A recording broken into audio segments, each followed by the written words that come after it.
जैसा कि पीछे की वीडियो में हमने बताया है कि ईपी में जैसे ये 500 है, फिर ये अगर अगला टर्म 600 होगा, फिर अगला टर्म 700 होगा, मतलब कि वृद्धि जो होगा समान वृद्धि होगा। अगर यहाँ 100 का वृद्धि हुआ है तो यहाँ भी 100 का वृद्धि होगा और यहाँ भी 100 का वृद्धि होगा। तो ये ईपी में होगा। अगर कमी होगी तो समान कमी होगी। जैसे 5, जैसे कि 8 है, 6 है, 4 है, 2 है, डॉट डॉट डॉट। जैसे यहाँ पे 2 की कमी हुई तो यहाँ भी 2 का कमी होगा, यहाँ भी क्या होगा तो 2 का कमी होगा। ठीक उसी प्रकार यहाँ भी -2 का कमी होगा, 2 का कमी। तो ये हमारा क्या होगा एपी में होगा। चलिए पहला सवाल से आपको कंफर्म कर देते, क्लियर कर देते। प्रत्येक किलोमीटर के बाद का टैक्सी का किराया जबकि प्रथम किलोमीटर के लिए 15 रुपया। कोई व्यक्ति अगर 1 किलोमीटर जाता है तो उसको कितना रुपया देना पड़ता है? 15 रुपया देना पड़ता है। ठीक। और प्रत्येक अतिरिक्त किलोमीटर 8 रुपया। अगर कोई व्यक्ति 1 किलोमीटर जाता है तो 15 रुपया बात होता है, और उससे अगला 1 किलोमीटर एक्स्ट्रा भी जाएगा तो उसको 8 रुपया एक्स्ट्रा पर किलोमीटर के हिसाब से देना होगा। तो मान के चलो दूसरा किलोमीटर जाएगा तो कितना होगा? 15 + 8 रुपया देना होगा। अगर तीसरा किलो फिर सोचेगा कि 1 किलोमीटर हम और आगे चलते हैं तो कितना देना होगा? 15 + 8 तो था ही दूसरा किलोमीटर के लिए, लेकिन 1 किलोमीटर फिर बढ़ा है तो फिर एक 8 बढ़ेगा, 8 रुपया बढ़ेगा। ठीक इसी प्रकार आपको बढ़ता जाएगा। तो समान वृद्धि हुआ। देखो आप यहाँ 15 है तो 15 8 23 हुआ, 23 में 8 जोड़ेंगे कितना होगा? 31 होगा। ठीक इसी प्रकार तो ये हमारा क्या होगा? एपी में होगा। ठीक। अगला सवाल है, दी गई एपी के प्रथम 4 पद लिखिए। बोल रहा है कि दी गई एपी के, ये जो एपी जो दिया हुआ है, ए प्रथम पद और डी दिया हुआ है, तो उसका 4 पद लिखना है हमको, जिसके लिए प्रथम पद ए तथा सार्व अंतर दी निम्न है। जिसके लिए ए पहला पद भी दिया और 2 पदों के बीच का अंतर भी दिया है। तो उसके लिए एपी का 4 पद लिखना है। तो चलिए लिखते हैं हम पहला सवाल। सॉल्यूशन। अगर ए बराबर 10 है और डी बराबर कितना? 10, तो हमारा एपी का 4 पद लेना है। तो एपी का व्यापक रूप क्या होता है? तो ए होता है, ए + टी होता है, ए + 2डी होता है, ए + 3डी होता है, डॉट डॉट डॉट डॉट। 4 पद लेना है, 4 पद तक हम लिखते हैं।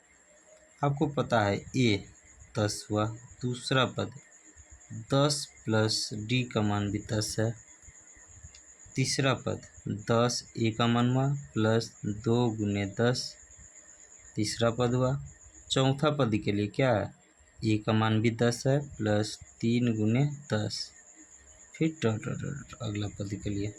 तो कितना हो जाएगा? 10 का 10 हो जाएगा, 10 + 10 कितना होगा? 20 होगा।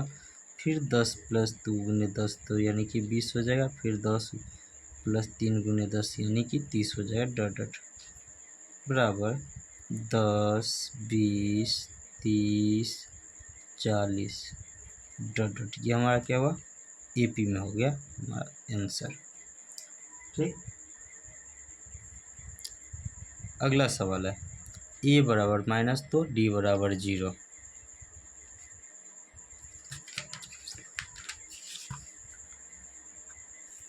दिया हुआ है दूसरा ए बराबर -2, यानी कि पहला पद -2 है और 2 पदों के बीच का अंतर कितना?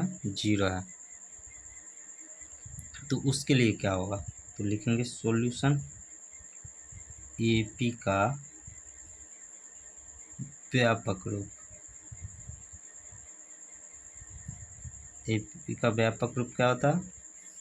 ए + डी, ए + 2डी, ए + 3डी। अगर आप चाहते हैं कि एक लाइन से जैसे पिछला सवाल बनाए उससे थोड़ा हटके बनाए तो उसके लिए आपको क्या करना होगा? ए दिया हुआ है, डी दिया हुआ है, तो A1 कितना, जिसको हम ए मानते हैं, जो कि 10 हुआ। दूसरा पद को A2 या T2 से हम बोले थे सूचित करने के लिए, तो दूसरा पद होता है A + T। कितना होगा 10 प्लस यहाँ -2 होगा।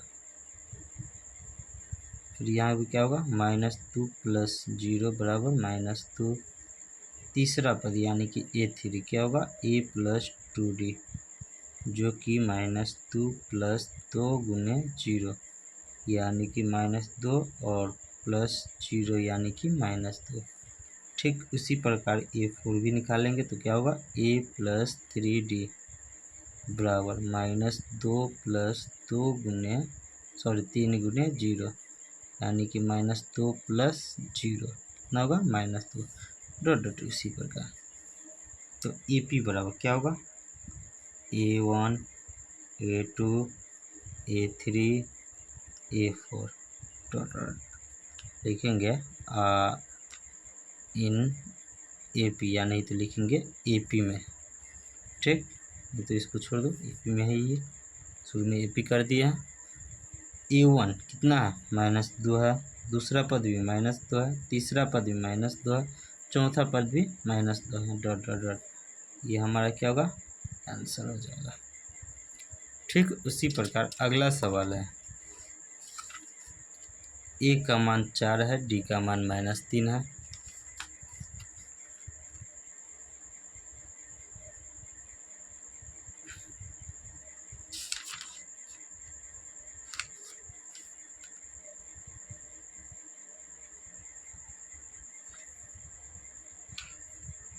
तो उसके लिए AP क्या हो जाएगा, चलिए देखते हैं। AP होता है AP का व्यापक रूप। क्या होता है AP का व्यापक रूप, अभी हम बताए हैं। ये होता है पहला पद, दूसरा पद होता है A प्लस D, तीसरा पद होता है A प्लस 2D, चौथा पद होता है A plus 3D dot dot dot. पहला पद के लिए हमारा 4 है, दूसरा पद में A प्लस D आता है तो 4 प्लस -3, A का मान 4 प्लस 2 गुना -3। तीसरा पद के लिए हो गया, चौथा पद के लिए क्या होगा A का मान 4 है प्लस 3 गुना -3 डॉट डॉट डॉट। तो इसको 4 का 4 लिखेंगे, 4 प्लस -3 तो 4 -3, 4 प्लस -2 को 3 से गुना करेंगे तो 6, फिर 4 प्लस -3 को 3 से गुना करेंगे 9 हो जाएगा हमारा। अब हो क्या होगा ये 4 हुआ, 4 में 3 जाएगा तो 1 बचेगा, फिर 4 में 6 जाएगा कितना होगा -2, 4 में 9 जाएगा तो कितना होगा -5 डॉट डॉट। ये हमारा क्या हो जाए AP में हो जाएगा। ठीक उसी प्रकार आपको क्या करना है 4 नंबर और 5 नंबर क्वेश्चन बनाना है। अगर बनता है तो ठीक है, नहीं बनता है तो हमको हमको मैसेज कीजिए, कमेंट कीजिए, हम इसका सॉल्यूशन भी आपको वो भेज देंगे नेक्स्ट क्लास में। अगर हमारा वीडियो आपको अच्छा लगा तो हमारे वीडियो को लाइक कीजिए, कमेंट कीजिए और हमारे चैनल पर नए तो हमारे चैनल को सब्सक्राइब कीजिए। धन्यवाद।